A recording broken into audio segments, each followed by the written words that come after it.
শাকিব খানের তাণ্ডব মুভিতে আফরান নিশোর ক্যামিওটি ছিল আসলে অত্যন্ত দুর্দান্ত, অনেকটা আম, বিক্রম মুভির রোলেক্স ক্যারেক্টারের মতো।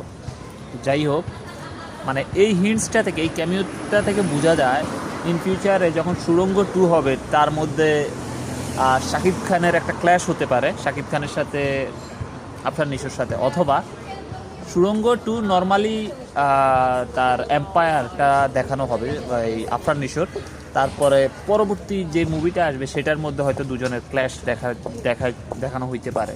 রায়ান রাফি হয়তো বা এইটুকু প্ল্যান বলা যাইতে পারে। তো যাই হোক, কথা হচ্ছে যে ওভারঅল বাংলা মুভি এগিয়ে যাচ্ছে, ভালোই লাগলো এই প্রথম সিনেম্যাটিক ইউনিভার্স। তো এটা নিঃসন্দেহে মুভির জন্য একটা ভালো এবং আমাদের দেশের জন্য অত্যন্ত গৌরবের। তো এই আফরান নিশোর ক্যামিওটা নিয়ে যদি কারো কোনো মন্তব্য থাকে কমেন্ট করে জানাতে পারেন।